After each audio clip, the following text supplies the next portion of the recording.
Hello, everybody. Welcome to another episode of Mo Football, where we talk soccer from grassroots all the way to the pros and all in between.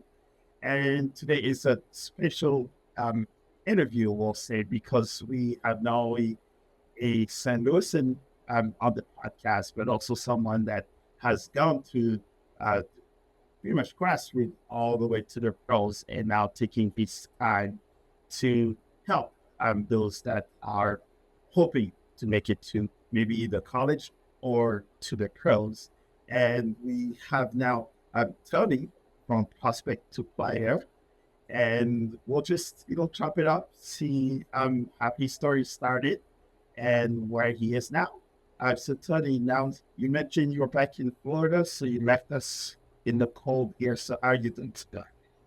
Thank you, Mo, for having me. Yeah, it's a pleasure to be on your platform. I love what you're doing, and yeah. So, no, name is Tony Delofeld, founder and CEO of Prospect to Player Agency, college recruiting agency, and yeah, born and raised in St. Louis, Missouri. I'm a St. Louis guy, but as of this past summer, I just moved moved the company to Tampa in July. So. Yeah, enjoying a little bit different weather right now this time of the year. So yeah, I'm a little spoiled where I'm at right now, but yeah, St. Louis guy, through and through. So yeah, absolutely. Yeah, you're definitely a St. Louis guy because typically a lot of people that I know from St. Louis, they're probably the majority of their directions they go to Florida, and we also spend our vacation twice a year on Tampa or Centerville. So Oh, I yes, it sounds like it's a St. Louis thing.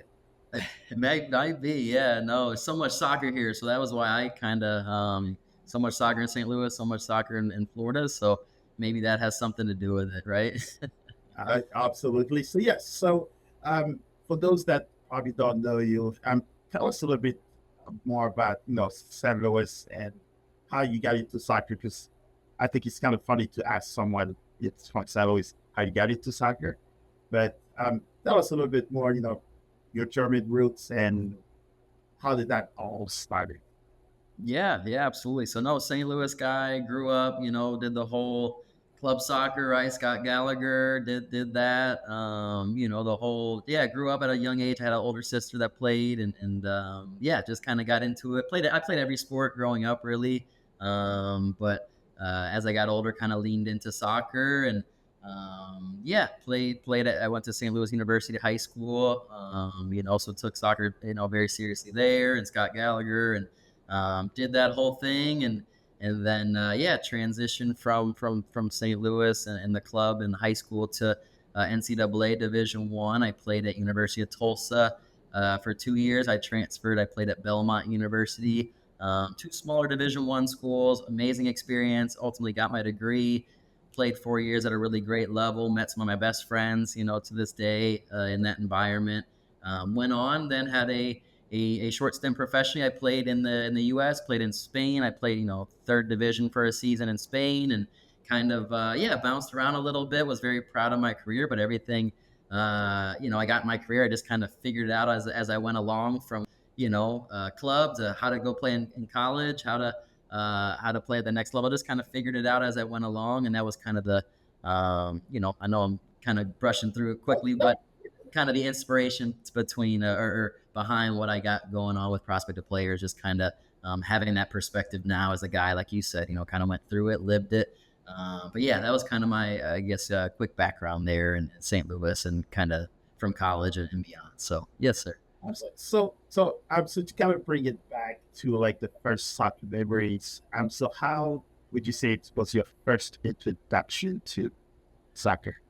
Yeah, I'm trying to think. I know I play like a lot of indoor soccer. I know Veta, right? Concord. Everybody knows that. I don't know if that's as big everywhere else as it is in St. Louis. I know that was kind of a big thing. I really, yeah, I remember playing that when I was real little. And then yeah, played it like Bush, right? Back in the day, that was kind of my first club, and always played for the schools and all that. But that was kind of the first club experience, obviously. Yeah, I think that was kind of the first things I remember. I remember going to the field with my sister's practices and just kind of dribbling, trying to juggle, doing all that when you're little. But and then yeah, kind of had the formal, high school or school, elementary school, that sort of thing into Bush, and then Bush became the merger, right? Scott Gallagher. So that was kind of the initial stages there. And yeah, growing up with it for sure. Yeah, so it kind of sounds like the what I hear often here in San Luis, where it's almost like the community part where you can it's part of the fabric of San Luis. So soccer is almost introduced easily. Well, Yeah. Yeah, yeah, I think naturally, right? Yeah, I think, all the sports, like I said, but yeah, I think it must just be, yeah, St. Louis, you grow up, there's outlets, right? There's indoor, there's futsal when you're little, there's, all the clubs there are, we all know how many clubs and teams so yeah, I think it is. I think it is. I was fortunate to have the accessibility to it and opportunities and different teams and coaches for sure. Yeah, I think it was pretty natural, growing up in that area for sure. yes, and it looks like that also, you've played for, the junior Billikens, so a pretty serious high school when it comes to soccer in here. And just last year, they won also the high school Champions League. Back to Um, back, I think state championship too, right? Yeah, as well, yes, and pretty proud of easily as well. I'm watching those games. It, so when was the moment where you were like, you know what, I'm kind of good at this, and I kind of want to pursue that? Yeah, yeah, no, it's a good question. Like I said, I played everything growing up. Played baseball, played basketball, did hockey for a little bit. Kind of did everything. I loved everything. I was always, growing up, had a ball in my hand or at my feet. So I think once you get a little older, right, you kind of start to have that idea or what you're gonna pursue or try to pursue at the next level. And I think, yeah, kind of as I was probably getting closer to high school, realizing that, yeah, I think soccer would probably be the sport that I like to pursue further. And so yeah, I got into the high school game, and that's kind of where it, I guess, became more specialized into just soccer. Still love all the sports, for what they offer, but at a competitive level, I think once I got into high school, and then like you said, high school at SLU, right, was a big commitment, big deal, big step. So many alumni, so much tradition. So I quickly realized, yeah, this is if I'm going to go for it, I'm in a good environment to do it, and that's kind of where I'd say soccer became, everything for me. It was kind of always, a big part of it, right? But I think once I was, realizing that was a sport, I kind of put everything into it from that point on. I would say kind of early high school for sure. Oh yeah, you're pretty too very early pressure, especially with the school that you went to. So and kind of going to the college, you are, oh, I'm maybe I have a chance to play in college. So how was that process just as a teenager, going from Yeah. SLU to like, oh, now Tulsa, and how, the not the season person that you were first. How was that experience from high school to college? Yeah, it's a great question. It's what that the answer to it is kind of what inspired me to start, prospective player, the whole agency, the whole experience I had because it was a new process. It was a different process. I had, went to a really good high school, like we said, played at good clubs, played at good teams, had supportive parents, but the process was still very daunting. We didn't really know what we were doing. You kind of grow up in the system and maybe the US, but St. Louis, like we said, for sure, like the goal is to try to push on. Of course, professionally is always kind of like a distant dream, but like to go play college, that's the goal, right? And I think that was always kind of the forefront as I was getting older and older and playing at a better and higher level. That was the goal, is to try to play in college, and so it was always kind of on my mind growing up, and then that's kind of where yeah, you're starting to advance in your high school career and playing at a good level. You're getting older and starting that kind of that outreach. You're trying to just reach out to coaches. Some are reaching out to you. You're doing well. You're on a good team. There's going to be, I think I was fortunate to have interest as well. So kind of a combination of taking care of business, doing well in school, being a good player on a good team. But a big part of it was, yeah, learning as I went, trying to learn as I went, going to different camps, which may or may not have been the right way to go about it. But I learned as I went and did camps and did the showcase route and did all these things that ultimately, yeah, was trying to advance my recruiting process. But yeah, it was a brand new process. We didn't have a, older brother, older sister that played sports, that my parents didn't play sports in college. So it was just kind of a, figuring it out as we went and trying to do the best we could. But it was, yeah, definitely, a daunting process, ultimately became a frustrating process. And that was again for a guy that grew up in the system, played at a good level, and it was still difficult. So that's kind of a, figuring out as I went. Very fortunate, I got my senior year, University of Tulsa, gave me my opportunity, gave me a chance. It was a Division I school, top 25 soccer program when I was there. Had my major. The campus is beautiful. Like I couldn't have asked for a better opportunity. But I was very fortunate to have that, because it was, again, my process wasn't easy. And it's kind of what inspired me to kind of, yes, have the idea, at least at that point, kind of, there's got to be a different way to do it, or a better way, more efficient way to kind of do it. Cause yeah, my process was just kind of figuring it out on the fly, but yeah, that was kind of my recruiting journey, I would say. Yeah. Yes, and we'll definitely talk about the prospect to player. Definitely. So, how was your college experience, right? Because I've spoken to a lot of other players. I think you almost have a different experience to where a part of which other the country they fit in. So, how was your experience in those two schools that you've had the chance to Yeah. play? Yeah, it's a good question. Yeah, I had an absolutely amazing experience. I couldn't have asked for a better experience. No regrets. I think it's eye opening when you get to a campus, especially Division I school. Just how good the level is, how competitive it really is. I don't think you really realize it until you step into that college environment. So there were learning curves for sure. I didn't play right away. That's for sure. It took me. I was always kind of a late bloomer, so I was on the thin side. I had to really grow into my man body, right? I had to become, more developed as time went on. I think that's an awesome thing that college provides is it's not just a 1 year deal, right? You get 4 years of eligibility. They're talking about maybe 5 years, maybe eventually to do this, right? So yeah, you have time. I was able to grow into it. There's ups and downs. It's a full time job. I don't think people realize it until they've kind of lived it or done it or kind of experienced it. Because you're expected so much as athletically, but then you also got to get to class on Monday, right? You're traveling. You have a lot of people, pulling you in different directions, and which I love that aspect. Going from SLU, where I really learned time management and all of that. That I felt like it was a pretty always a different experience, but I think a smooth transition for someone where I was coming from. So yeah, it was a amazing experience. Like I said, got my college degree ultimately.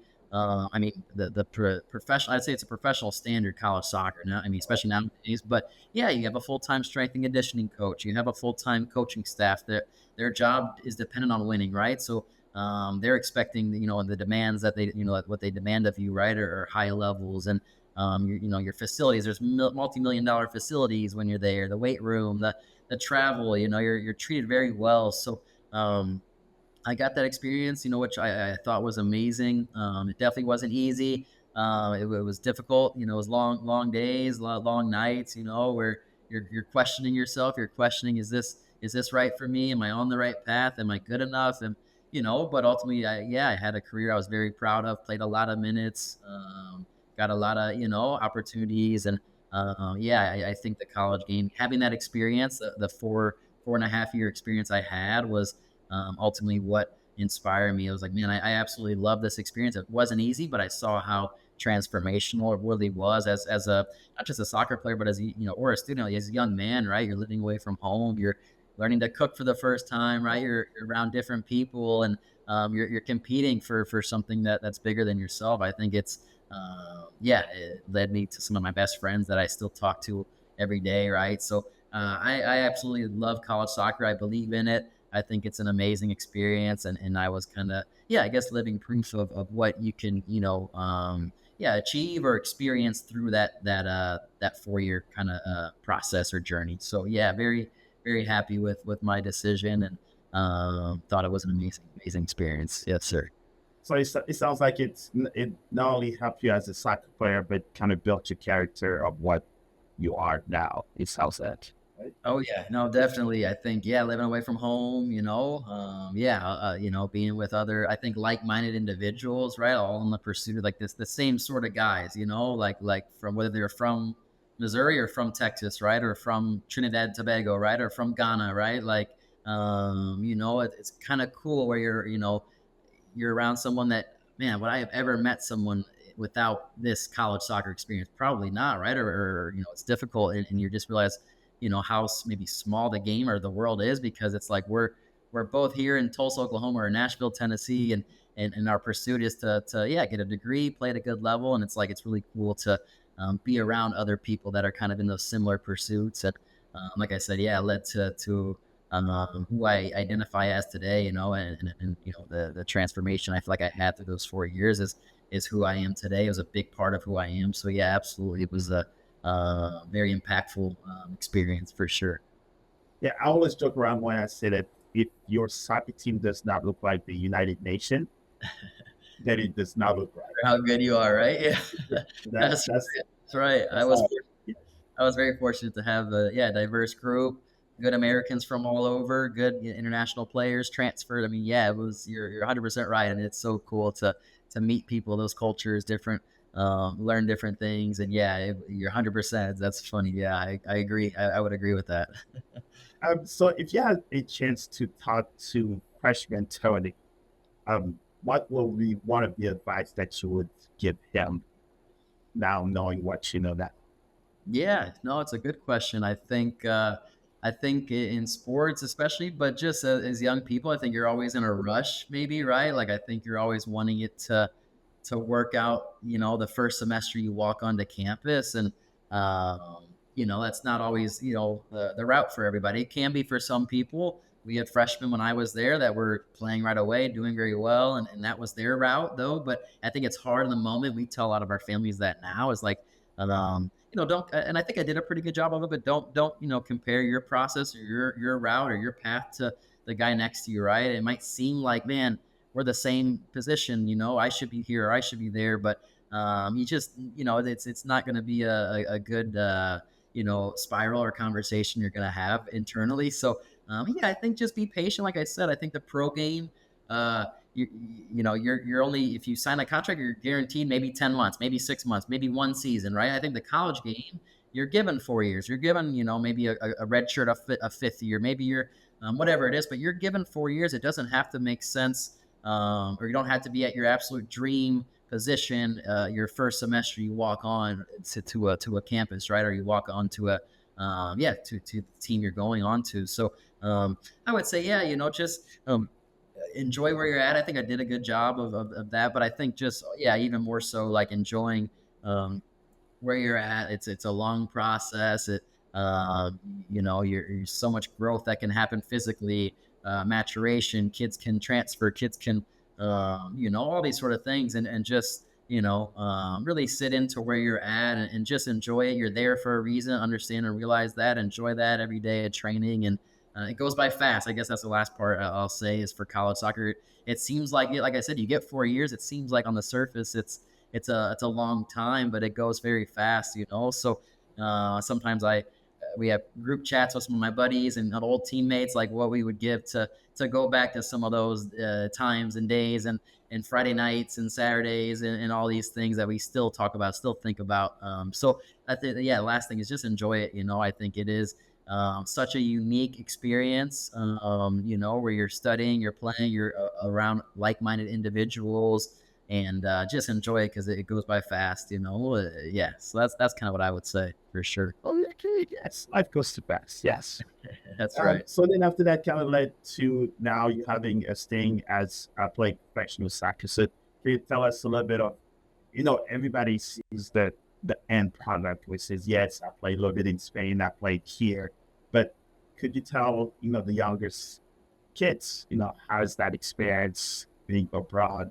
Have being in the trenches, like we say, what Yeah. where is it gonna be at? Yeah, no, it's a good way to put it because people think that next level is like what you see on Tuesday Champions League, right? It's that's not the reality for most professionals, right? You can make money and play sport or soccer, we'll say at a very good level, but it doesn't mean you're living lavish, right? Or it doesn't mean you're not worried about your next contract, right? Just because you sign one contract doesn't mean it's guaranteed for the next one. So I think it is anxious. It's an anxious, period, because you only have such a certain amount of time athletically, right? So you kind of want to make the most of it in the time period you have. So I mean, I was just uh, everything I did, I was just always, so dedicated to it. If it was academically, I was always trying to get the best grades. If it was, doing well in soccer, it was doing extra training, it was doing that sort of stuff. So it was just kind of that natural transition for me of because yeah, professionally, it's not just you're the first overall draft pick and everything works out for the next 10 years. Like, unless you're that guy, great. But for me, I was the guy that had to hustle. I had to, I always say, scratch and claw for opportunities. It never just came easy for me. It never came smooth. I had to reach out to different people, promote myself. I had to, I think learning that process, trying to, advocate for myself, I think it was, very impactful for what I do now. So, yeah, that was kind of my story, just trying to meet somebody who can introduce you to that guy who knows this person. And, you talk to so many different people for so few little opportunities. And it's tough, but I think that's why it's professional soccer. It's not supposed to be easy. And, I think yeah, I think having that experience, if it just came easy to me, I don't think I'd have the story to tell. I don't think I'd learn the lessons. And like I said, I never played in the first division of Spain, but I played at a very good level that I was very proud of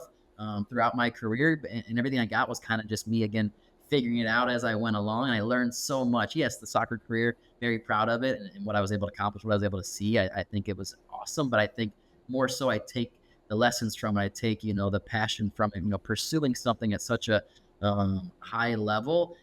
Yes, when you achieve it and get different accomplishments, it's awesome on the surface. But I think more so big picture, what you learn, right? What you learn, how to go through something when you're pursuing passion. And it's lessons I take, every day, to what I'm doing every day now, with the, as a CEO of a business, it's the same sort of lessons that groomed me for that in this and maybe a little bit different way. But yeah, it was, that was kind of my story. And yeah, absolutely.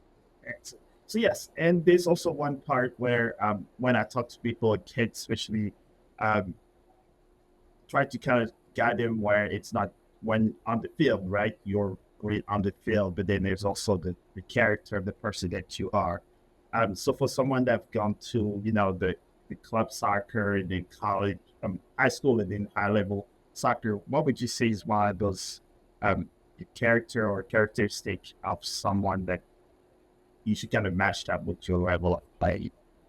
Yeah. I mean, I think like resiliency, right? I mean, would that be something that like you think? I mean, I think, yeah, I think resiliency. In order to pursue something at the next level, whether that's you're a good soccer player in your community, and you're trying to go play at a club, or whether now you're at a club or a high school, now you're trying to play in college. Now you're a good college player, how to go play at the next level. I think at every step along the way, you're going to be told, it's competitive. You're going to be told no. You're going to be told not what we're looking for, not good enough, or sometimes you're going to get no response. I know I got so many no replies, and I think that's what separates a guy like me from another person, or the people at the very high levels. What that separates them from someone that maybe didn't make it to their level, right? I think having resiliency, and I think within resiliency is belief in yourself. Can you hear a no and still push on? Can you hear, we're not interested in you from your dream school, and still think I'm a good player, I can help something, because some kids can't. Some kid, and I see it every day. Some kids,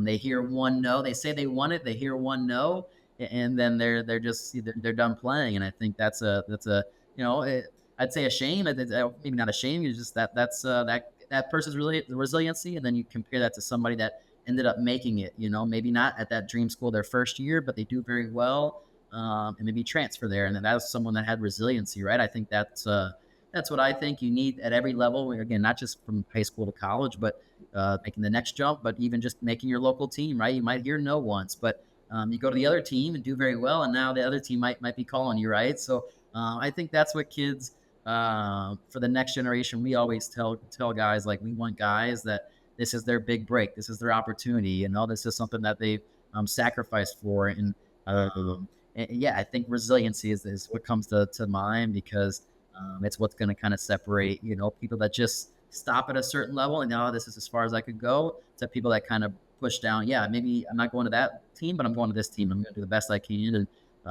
it just, everybody's story is different, So I think, doing the most with your opportunity. And I think, yeah, resiliency and self-belief comes with that, right? Believing in okay, that was one person's opinion. I always say soccer is a game of opinions. It's a subjective game. It's not basketball, right? I think basketball, you look at a youth game, and if you're really tall, you can, you're athletic and you can dunk. Everybody says that's a good basketball player. I think soccer is nuanced, right? It's subjective. There's formations, there's tactics, there's just because you don't fit one coach, you could fit another, and you're the same player. So I think soccer is such a unique sport in that aspect that I think it comes down to self belief and resiliency. Is maybe the two things that I'd say every kid needs if you're going to pursue soccer at the higher level, whatever that level is for you.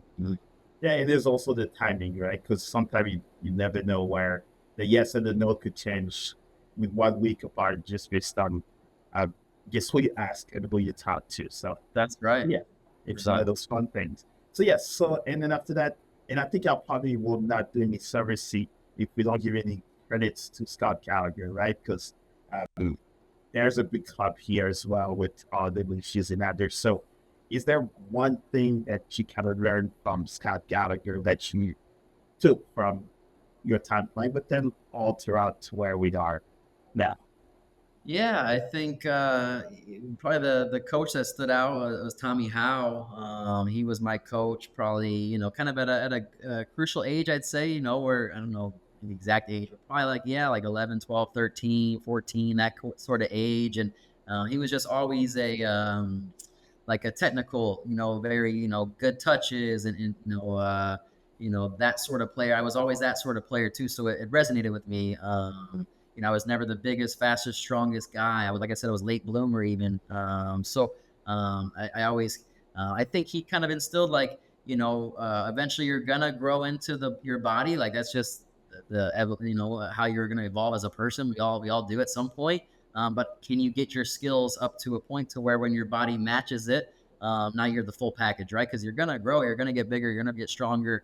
So I think just having him, believe in my ability as a big time coach in the area. I think he always believed in me and my skill, and just having that as a young player, I think it instilled confidence. Having someone that believed in you. It didn't come easy. It wasn't like it was just given to me, but he believed in me. I think, and I think that emphasis on technical ability and skill and vision and small touches. And I think that was something that, Scott Gallagher, I think as a whole is always kind of identified with, but I think having that as a coach when I was young, kind of grow where I was frustrated. Sometimes I was, smaller than people. I would get pushed around. I would, but I just kind of knew, okay, stay the course. You're going to grow. It might not be tomorrow, but it's going to be at some point. But your technical ability needs to be up to par when you're growing, because I think that's the intersection we have everything. I think was where I was able to flourish as I kind of grew into my body, and it was kind of later on than most people. But I think having that technical basis as a player, I think growing up and playing Scott Gallagher, which that was always kind of a pillar of the club, right? Trying to play forward, trying to get on the ball, technical ability, and that. So I'd say, that sort of thing probably stands out to me, kind of in the youth setup for sure. Yeah, that's a great shout out. Yes. And so I think, and that also kind of help us with the transition on where you are now with prospect to players. So now thinking of where you started and where you are now and the mentorship of your current coaches and before. So where was that moment where you're like, you know what, from everything that I've learned, everything that I've gone through, when did you decide maybe the prospect to player idea and thought behind it? Yeah, it's a good question. I think, as I was growing in my career, I think I always kind of had some light bulb moments throughout it, trying to get to college. And I'm in college. I'm like, man, I'm loving this. I'm playing. I'm doing good in school. Why was this so hard? Or what? That sort of thing. And then I signed in Spain, and then I was the kid that was having trouble signing in third division US, and then I signed in the third division of Spain. I had an agent that helped me. And I saw like a light bulb. I'm the same player, and I'm having trouble signing in a third division US club, and then I signed in the third division of Spain, which I felt was a better level. And I'm the same player, not because I was a better player, not because I was a different player. I'm the same player, but I saw like a light bulb. Man, that guy had relationships. He believed in me. And I kind of said, if a light bulb moment, if I could be that Spanish agent, maybe not so much for overseas and all that, but for the college recruiting process, that was kind of something that I thought. And it was kind of towards, I was still playing. I had the idea. I was still playing. It's kind of towards the end of my career, I guess.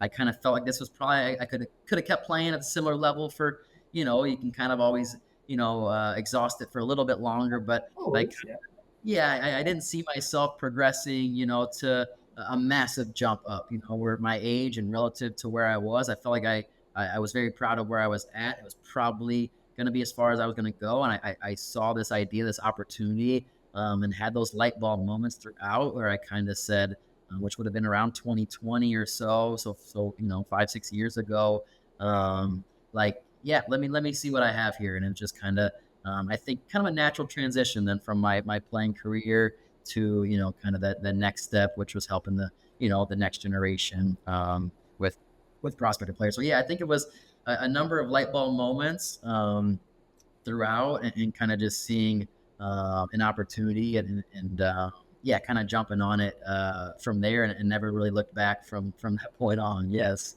Good, excellent. Yeah. So if a player that never knew about, prospective player, what would you tell them very quickly of what you do and how you can help them? Yes, yes. So I say, yeah, Prospective Player. It's a college soccer recruiting agency. All we do is soccer. We've placed over 450 players since our start there in 2020, 2021. Only soccer. We don't do other sports.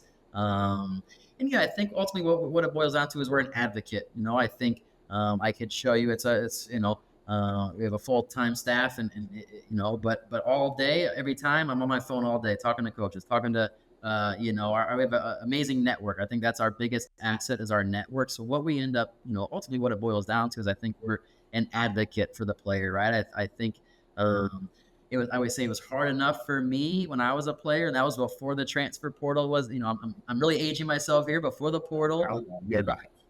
uh, Before the roster cap of 28 at Division One level, there were always good international players, but I think nowadays there's even more. I think so many internationals realize this is an awesome opportunity for people, so for their careers, their lives. So and it was hard enough for me. I just told my story, and I was the kid before all that. I had supportive parents. I had a good youth soccer upbringing. It was still very tough for me. So I say nowadays I don't know how kids can do it without an advocate.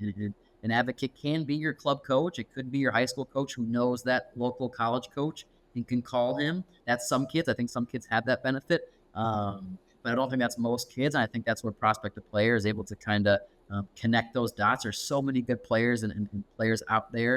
And there's so many good schools that can, grow a young player's career and life. And we're kind of the connecting the dots. And I think, what we become is an advocate because of our network. We speak to, over 950 coaches from just the men's side. We do a few women's players every year as well. We're trying to grow more on the women's side as well, but the men's side has kind of been our main market. And we speak to so many coaches from Division One, your top programs, to Division Two, Division Three, NAI, junior college. There's so many good opportunities. So we have the network, we have the relationship with the coaches. So we're able to advocate for our players and get them genuinely in front of those coaches to where those coaches can, or those players can get a decision from those coaches. It might be yes. We hope it's yes. We love this player, Tony. Thank you for sending me him. We need a left-footed center back. Awesome. But I would say we're happy to hear that feedback. We also have to be okay hearing, hey, no, Tony, we're not what we're looking for. Not the player we need for 2026 or 2027 or whatever. So, but I think you need those answers. I think so many kids. And that was the mistake I made. I mean, not even a mistake. It's just all I knew was just email the coach, but that's what everybody's told to do. And that's not the hard part. The hard part is getting that coach to actually sit down and watch your video over the, 300 other kids that emailed that Division One school that week, right? It's crazy how much these coaches are. You have people that are reaching out to them. So I think that's what we're able to do at Prospective Player is be an advocate for players, get answers for our players. And I think with those answers is guidance, right? Hey, this school's not interested, so we're not going to keep going to their ID camp. We're not going to keep emailing them to come to our MLS Next event. They're just not interested. Not to say they might not be able to play there. They just don't need your position, or they don't have the scholarship for that year, right? You said timing, you're 100% right. Timing, it can be the same player, the next recruiting class. Now they have the money. now you might be able to go to that school, right? So timing and all that. So I think that's what prospect to player boils down to is we promote our players, we become an advocate for our players, and getting answers is what's going to ultimately lead to the guidance aspect. Okay, this is going to be the best fit for you. This is going to be the best opportunity for your career and experience long term. So that's yeah, that would be the mission, I guess, behind prospect to player. Look, like that's pretty much what I'm doing all this pretty much, right? And I also do that just to have access to other people using that network to get some more eyeballs on sometimes players, but also the coaches. And we have a big ecosystem. And if you listen to my podcast quite often, I would say, even though soccer is international sport, we're a very small community. So there's always someone that knows someone that knows someone that knows someone. So it's kind of open those gates. There's a lot of noise around us. So if we can always bring people like us and people that have been there, done that, and so we can kind of help the kids, especially in the US, we'll say, because sometimes they can get overlooked because of everything else. That's so I love to hear the advocate part of this one. So Yeah. love that. So if a 16-year-old or say 16, 17-year-old will come to you and ask for like a quick advice, before going to their next game on how to get discovered or get a little bit more eyeballs on them, especially for those that not necessarily have all the funds or the time to go to the 10,000 ID camps there. It's, or you're Yeah, no, you're right, and I think that's where economically, it makes sense to like for us, for example, right? Like we're gonna be able to save your time, save your money, because if you just fall into the ID camp trap, so to speak, like you're saying, like when you're a freshman, you look up in high school, you have unlimited weekends, right? You could go to every camp out there, but then you're kind of in your, like you're saying, 16, 17, you're in your junior, senior year, you're running out of weekends, right? You can't go to everything, So I think connecting with, I think that's what we're able to provide. We're an advocate. We can get you answers, but as many people in your corner that can get you answers. Like I said, it might be your coach, it might be your high school coach probably knows a few college coaches, right? Whatever it might be. I think it's tapping into that, and it's that's how you're going to get genuinely in front of a coach. Like if you just email them, yeah, they can reply. Maybe they see it, that you get lucky on a day they see it over the other 300 kids that emailed them that week. It can happen, especially if you're open to other divisions, right? I think an NAIA or a junior college might be more likely to answer an email than your top 5 Division I, right? Just the reality of how many people are probably reaching out. So if you're open-minded, I think email can work. But I was the guy that lived. I tried the email, right? It's tough. It's tough for a kid to just do it, do an email. So I think leaning on a network of people that like you said, know someone who knows someone, right? I think that you're 100% right. I think that's what we ultimately become is our network. And we're able to get those answers. I think the answers are the most important because I was the kid that went through it. I just didn't get answers. I didn't hear a whole lot of no's when I was in high school, but I also didn't hear clear-cut yeses. And I think that was the most, it sucks in the moment as a young player to hear a no. But I think the no's are very important. Hearing that no, now Now you don't keep going, like you say, you don't keep going to their camp. You don't keep saying, hey, here's my schedule for ECNL, right? Now they're not interested. And the yeses are always important, but hearing that no is also going to direct your the next part of your process. Right now, I would say the no's leading to the yeses. So that could be a high school coach. That could be your club coach who knows some people. But I think that's what it boils down to. What we're able to provide is those answers and that feedback and the answers. I think that's the most important is getting answers for a young player. And that way you can, that school said no. So maybe similar schools might not be interested. They might, again, it's opinion. So, I wouldn't take it as a full rule of thumb, but I think kind of getting answers, yes or no, is going to start to give you more guidance to, as a young player, where to direct your attention, which is, again, as you get older, there's only so much time in the process. You start to run out of time. So I think that's what we're able to do is be efficient with things and getting those answers, I think is what leads to efficiency, which I would encourage every young player to try to get real answers, and however they can do that with their network, I would say. Yeah. So pretty much what we're saying is that so all of my friend coaches, from all the divisions, once you're listening to the podcast, make sure you send a yes or no. The the no response, it's even worse. I think pretty much in life in general, right? Even when you go in the grown people business, not hearing is the worst part. So you rather hear yes or no, which helps. So coaches, even if time does not allow, a no is only two letters or no thank you. Right. And I think one thing I always tell other coaches as well is if you're not interested, maybe just refer them to someone else that might be. That way you kind of keep continuing that process. And coaches and players likewise also talk to each other. So if one coach does not respond, that kid might also kind of share with their teammates. And maybe sometime when you have a player that you want to reach out to, they usually might not go to you because they know what happened to their teammates. So Yeah. it Yeah. sounds like it goes both ways. That's a good point. No, it's a good point, especially and like you said, they are so busy. So I totally understand. That's why I say, sometimes it isn't the best thing to just email every coach, because every kid's instructed to do that, and it's tough. So I get it. I see it every day now, living in it. They are very busy, but I do realize, some of my closest contacts right now, are coaches that I reached out to, 4 or 5 years ago. I didn't have the quality of player I might have right now, but they answered me, right. It wasn't maybe, hey, we want this player, but it was, hey, thank you for reaching out. I'd love to learn more about your other players. Let's keep in touch. And those were guys that I will always remember and value, because it was and now some of my best players, I mean, we have MLS draft picks, and MLS draft list guys that are going to these schools.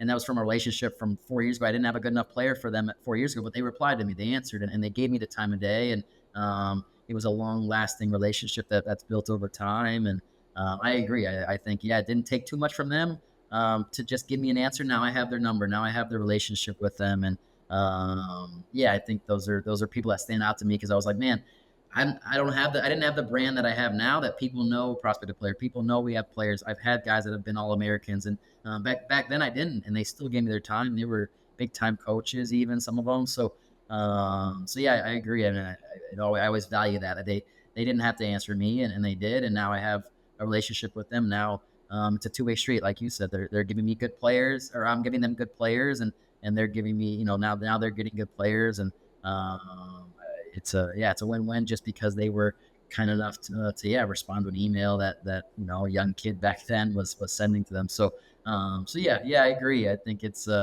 if they can respond, I think it can help them, but I know they're busy, they have so much going on. So it just, like you said, two-way street. So I guess pretty much in short, if you're good to Tony now, he will be good to you later.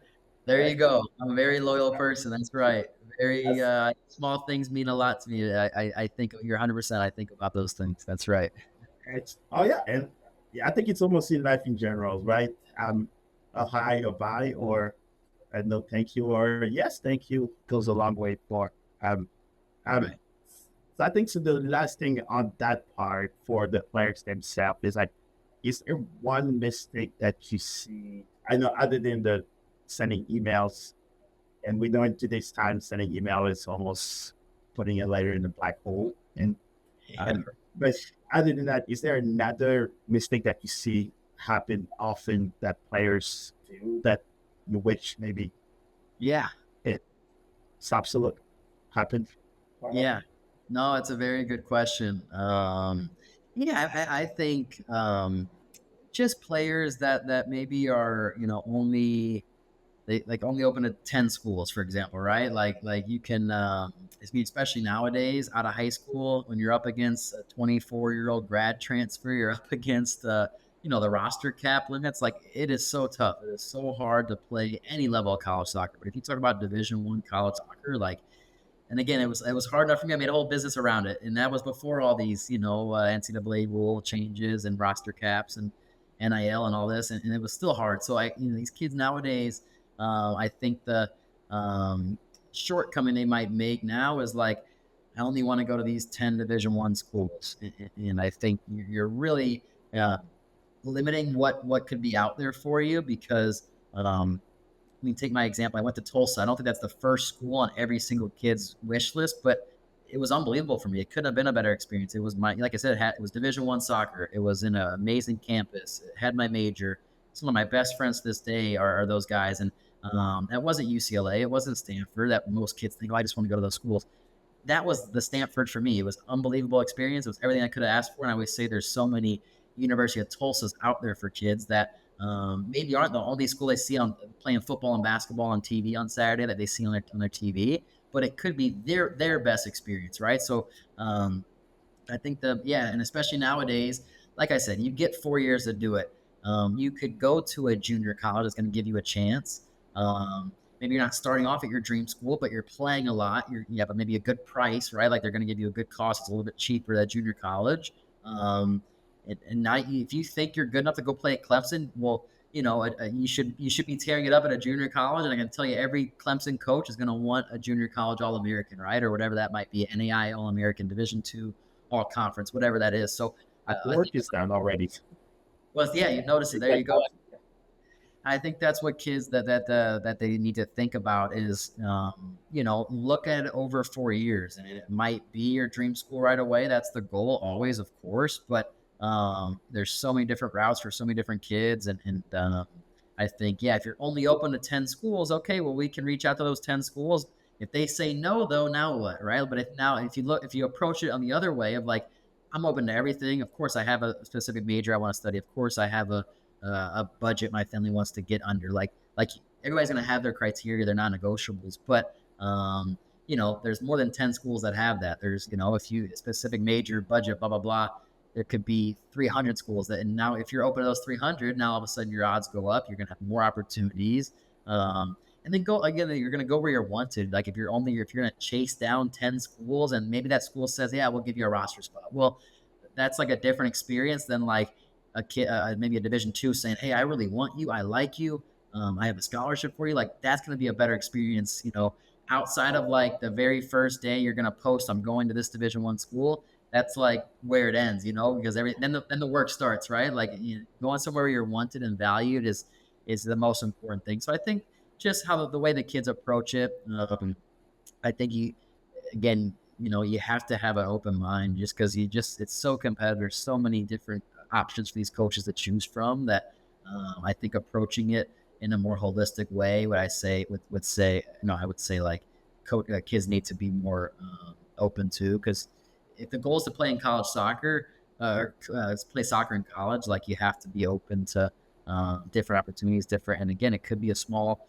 Division I school in Oklahoma. That was my chance, and that I couldn't have asked for anything better, and I think so many kids just aren't open. They don't realize that, and I think that's what our job is to open their eyes to it. Hey, you could have an experience you're saying you could have that at this school, that school. Maybe you've heard of, maybe you haven't heard of, but it could be the experience you're looking for. So I think just having a more well-rounded approach to it, like, because ultimately you're going to want to go where you're wanted. Soccer, you're going to go as a student, of course, but soccer is our life. If you're going to go play in college, right? Like that's why you're doing it. So you want the soccer piece to work and to be a good match. So I think, having a little bit more of open mind to it all is so important. And again, because nowadays you can go somewhere, do very well. You might love it. You want to stay 4 years, get your degree to maybe a smaller school. You're a big fish in a small pond. Or now you've went there, done very well, played a lot, and maybe you want to transfer. Maybe you want to go somewhere bigger from there. But out of high school, it can be tough to go there directly nowadays, just with how competitive it is. So, and if you look at the rosters, right, you look at these Division I rosters, yes, there's internationals, but it stands out to me as transfer. Like it's, especially the starting 11, like it's guys that went somewhere else, did well. That's who you're up against. You're up against the guy that took his chance in West Virginia, took his chance in Nebraska, right? Like that's who you're up against. And if you're only open to 10 schools, understand that you're competing against guys that took their chance in Iowa, did well, and now they're there, right? So I think that's what I tell kids. It's like it's a bigger fish or a bigger pond than you realize. You think you're up against the kid that you're dribbling around on the weekend.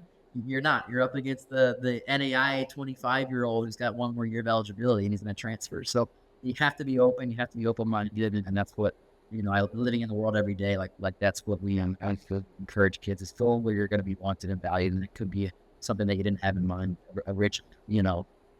Absolutely. I saw the the book of how many colleges are there, and I was amazed. I was like, I never knew there was that many schools, and Yeah. some of them will get you full scholarship because of that reason. And I was like, there's many universities I've never heard of. And then kids ask me where they are, but then now they're playing in second division in Germany. It's like, so where do you go to school? Like, well, my coach was best friend with an agent that was in Germany, and then he gave me 5 or 6 trials, and now he's playing in second division in Germany. He's making a pretty good living, and he's very well settled. So I think it's just the path that you want to take, and so I think I like that part where it's 10, you'll probably have, you know, what, thousands of schools, so 10, you have to be quite different. And I know a lot of my academy friends that have kids in Europe. So when they know that they've reached an age, they're probably not going to play pro per se, their next option is to come to the US to have a degree, is then maybe go pro. And we're talking kids that in a professional setting since they were 5 or 6. That's why they're not playing. Singing. That's So I right. definitely understand the purpose that you have, especially on helping kids here also. But then I saw you have just a recent post here that you had a kid from India that you were able to help bring, to have a start to play US soccer. So can you tell us a little bit more about how that process, because that's interesting how you were able to, you're global now when it comes to. Yeah. Wait, which country did you say? I think you saw the kid from India. I forgot his name. Oh, India. Yeah. Just yesterday. Yeah. Yes. Yeah. I was like, that was very impressive.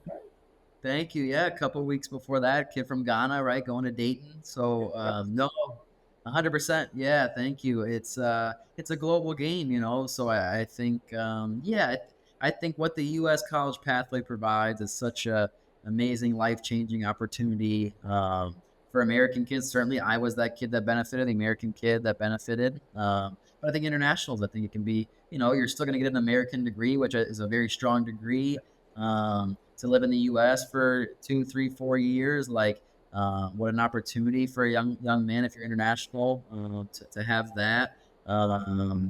Yeah, you're gonna have the same kind of transformational experience I had even as an American, as an international. So yeah, we have scouts and network everywhere now. I think partners and scouts and references. I think we're very established in the agency and the market, college soccer market. So we've been able to. I think India, for example, is a very it's an emerging market, it's a growing market, massive country, right? So that was a big one for us. That was a whole thing. Big things are coming. We have a lot of plans there coming forward. But yeah, we've had some awesome experiences from some bunch of international students. We've had a strong pipeline in Ghana. I am so connected there. I play with so many players from Ghana, and I have a great network now, and I've had success there. And I think it's cool to experience it and impact those people's lives. The same way, in one aspect, an American helping a kid that looks like me, helping a kid that went through my experience. That's awesome. In the same respect, helping someone in a whole different background is also really cool. So a lot of times those guys are excited and they're grateful. They're hungry, right? Like I always tell guys, we won't just work with anybody. We want guys that this is their big break, because we put everything into our clients, and we want them to reciprocate that, and sometimes, we've had international students that we're talking about India or Africa or Ghana, that this is their big break, and it makes it that much more rewarding for us to provide those opportunities. And we're a global agency. I'd say the majority every year is American players, but we also have an eye on the international game. We have a network everywhere, scouts everywhere. So many people I play with now that are working within the team. So it's been cool. Kind of again, kind of going back to my own playing experience, being in the locker room and experiencing, different cultures. It's a really cool, rewarding thing. And so yeah. And sometimes there's some fantastic players in these other countries that are grateful and hungry for an opportunity. And the U.S. college pathway can be that route for many kids.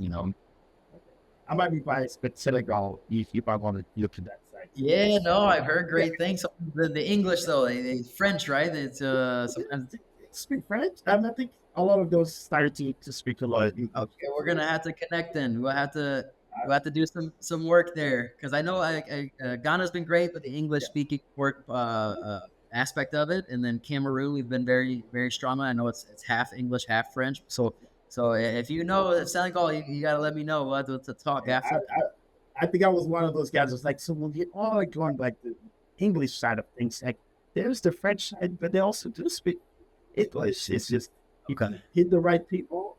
That's it. So, yeah, I get people. I'll get you some contact. So there you go. That's why I say I'm always biased because it's Senegal, but yes. So I think, and especially before we go all the way back home to St. Louis, so what is one advice you will give parents to kids that were junior year and looking at colleges?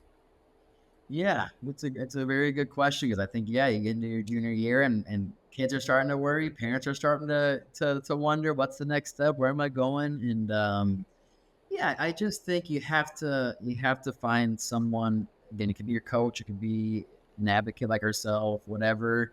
You have to start getting answers, and sometimes that isn't going to be through just emailing the coach to come to your showcase, because that's what every kid's instructed to do, and that's what I was instructed to do, and it ended up not leading to how I thought it was going to. Ultimately, it did, but it was a very inefficient way to get where I ultimately got. So I think what kids need to do and families need to do is they need to start,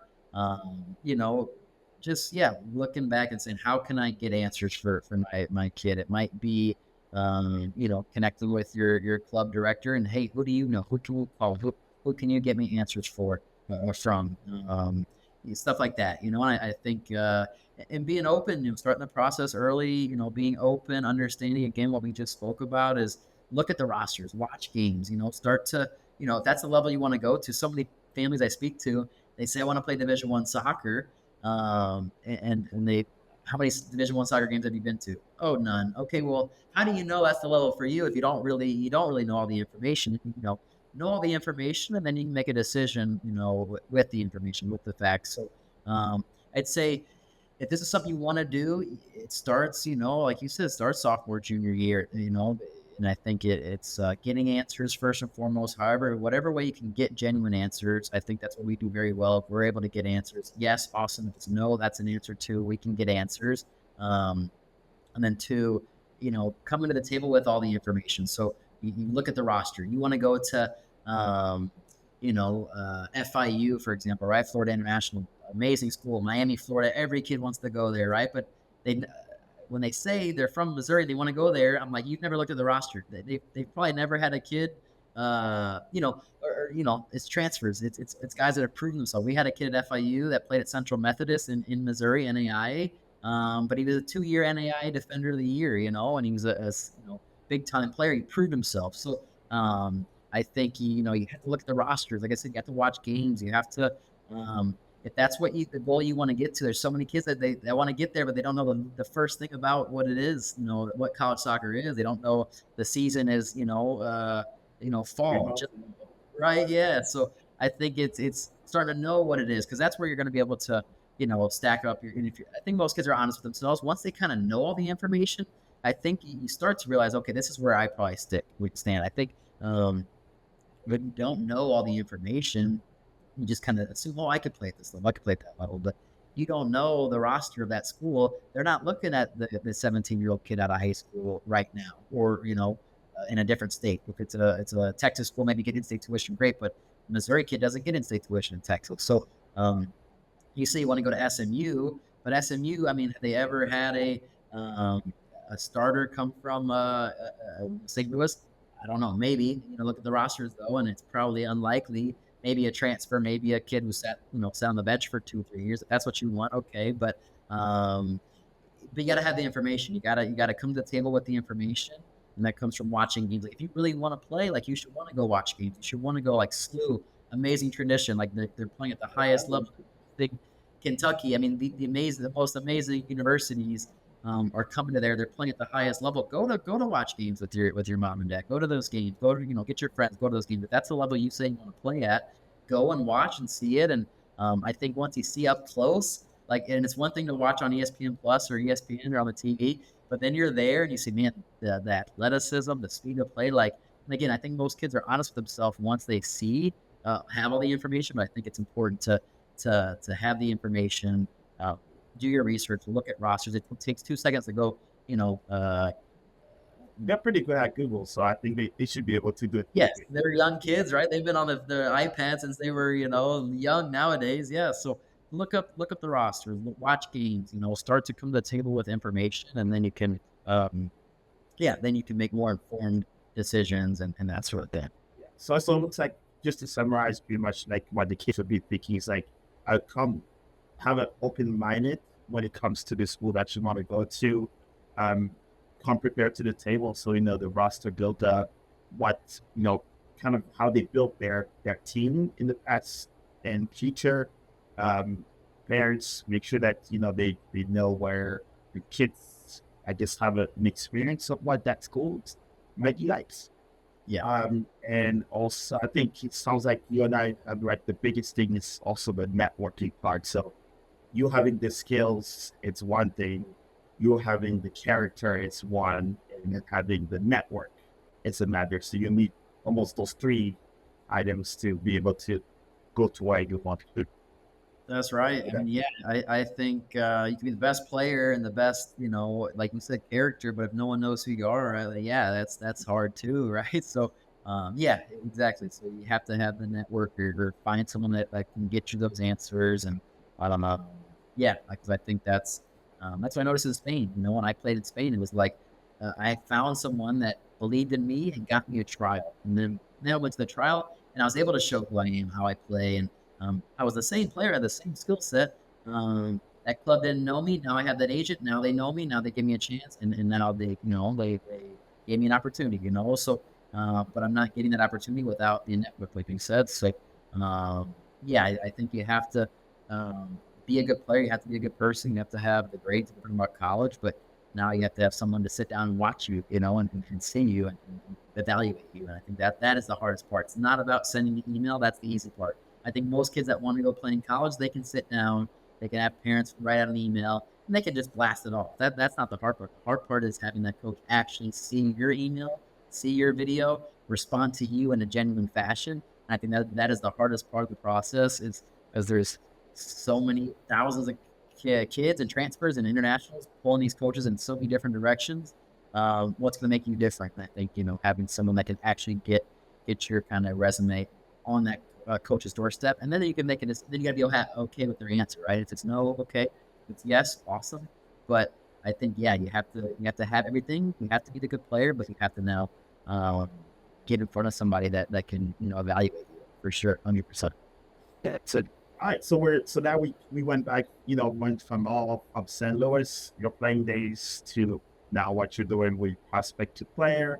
And now we're coming all the way back to St. Louis. So now we have a professional soccer team that's about 4 years old now, right? Great. So you kind of had to grow up always wanting to have a professional team.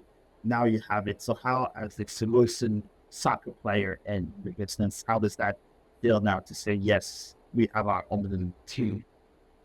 Yeah, I think it's funny because they kind of had the team as I was a little older, and now I'm not even there, so it's tough to it's obviously our hometown team, but I think it's good to because it affects the whole culture, right? Like, everybody now there's an academy, right? Now there's a facility. Now I think it's just soccer's always been massive in St. Louis, but I think it kind of I think it validates all the work and everything, right? And there's like maybe a North Star sort of thing, right? Like there's a not just a professional first team, but there's a second team. Now there's an academy now.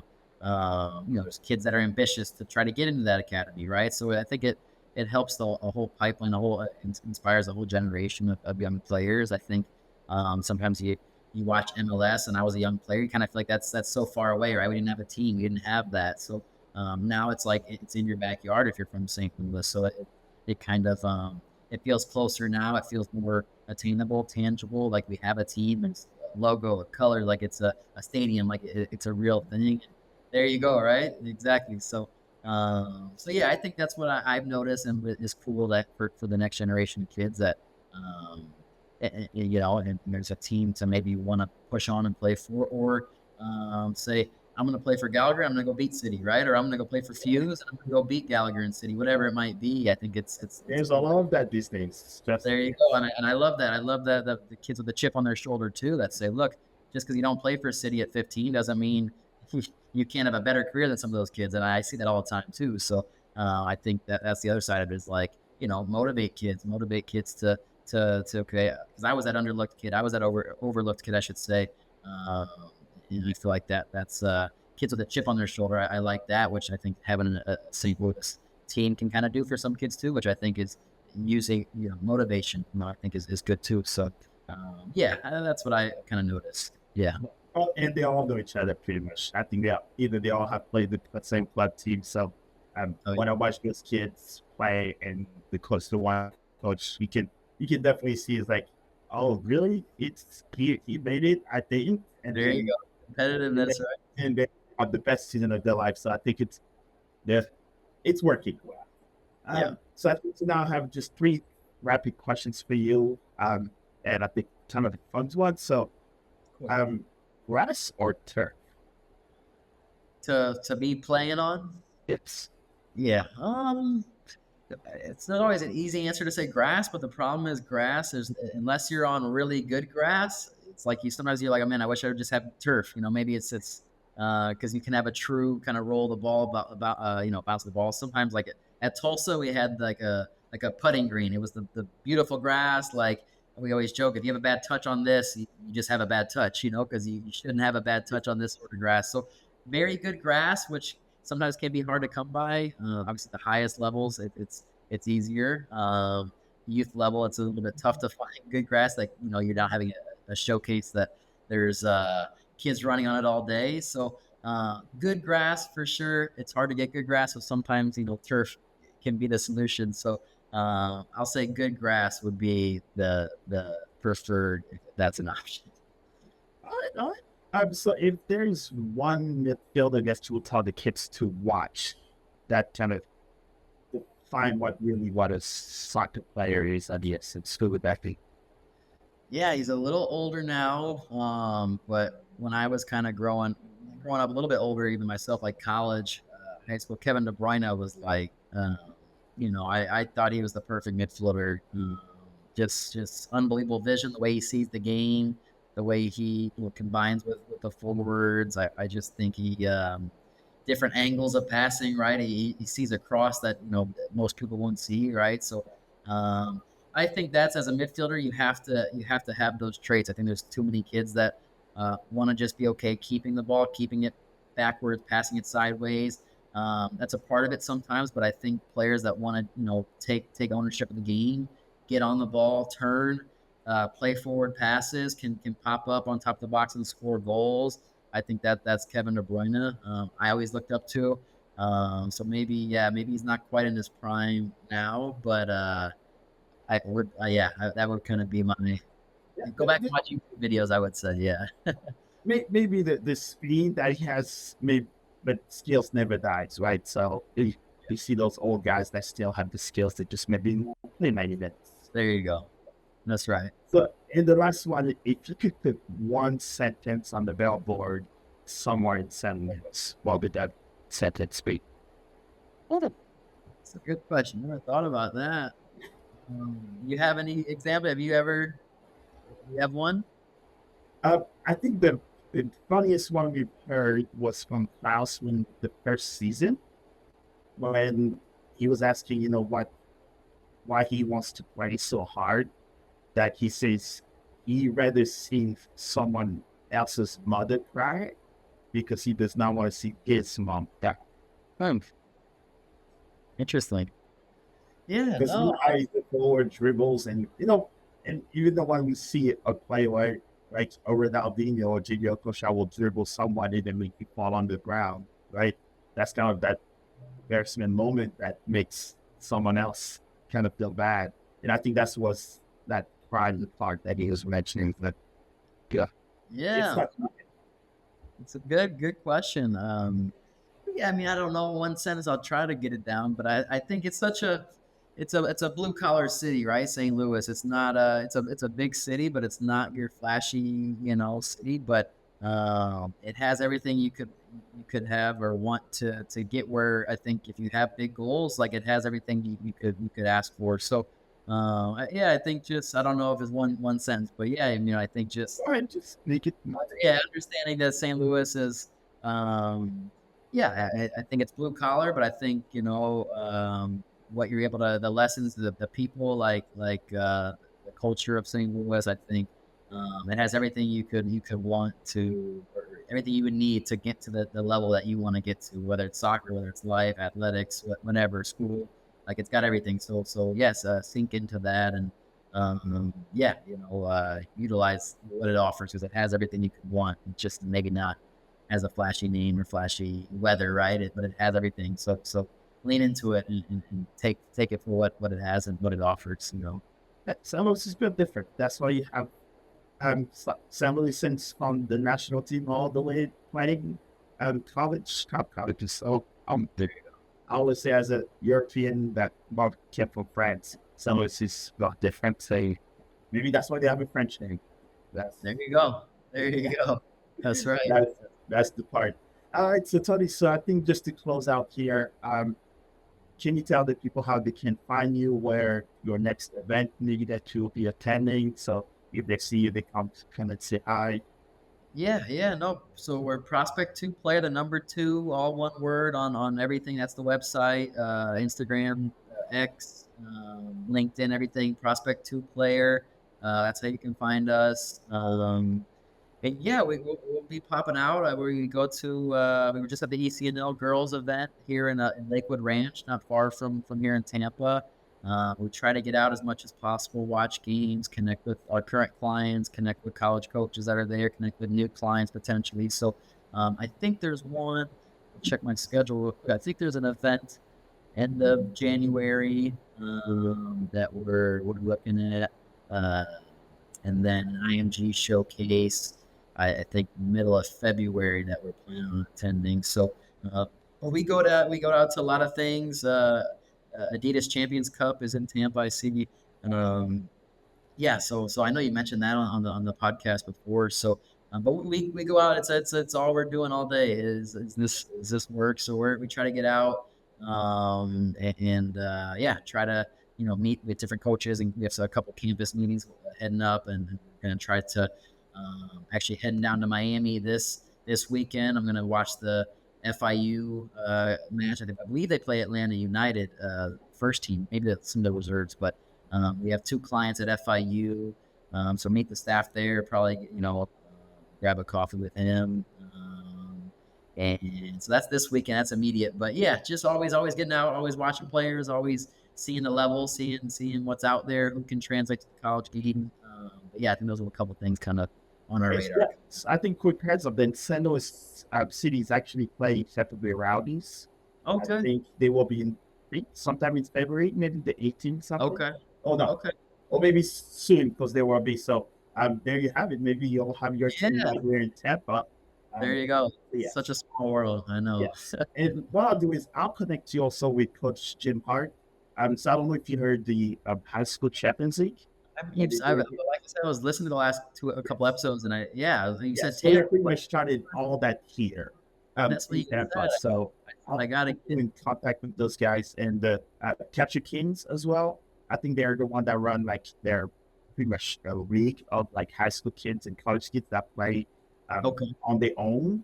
So I think they have like a huge following there where they even have I think Miami, Inter Miami kids that play their academies that also play that group of kids that Yeah, please connect us. Yeah. They literally run tournaments all by themselves, and watching their videos is quite impressive. When So, you said St. Louis and then Tampa, the champions, I said there's no two better cities for me, St. Louis and Tampa. So I yes. said I gotta connect on that. Yes. So I'll put you in those contacts because pretty much that's who I talk to every Sunday. So we try to plan that high school one. So Nice. I'll definitely put you in contact and see. You'll have plethora of pipes from there. There you go. I love that. Thank you, Mal. Thank you so much. Yeah, so definitely appreciate time, Tony. It was great talking to St. Louis and in Yes, sir. Tampa, of course, of all places. But with that said, hopefully you enjoy the sun. We'll talk to you very soon. And when I'm in Tampa, I'll let you know next time. Yeah, please do, Mo. Thank you so much for having me and the platform. I love what you're doing. So yeah, hopefully we connect again in the near future. Stay warm in St. Louis, and thank you for your time. I look forward to it. Excellent.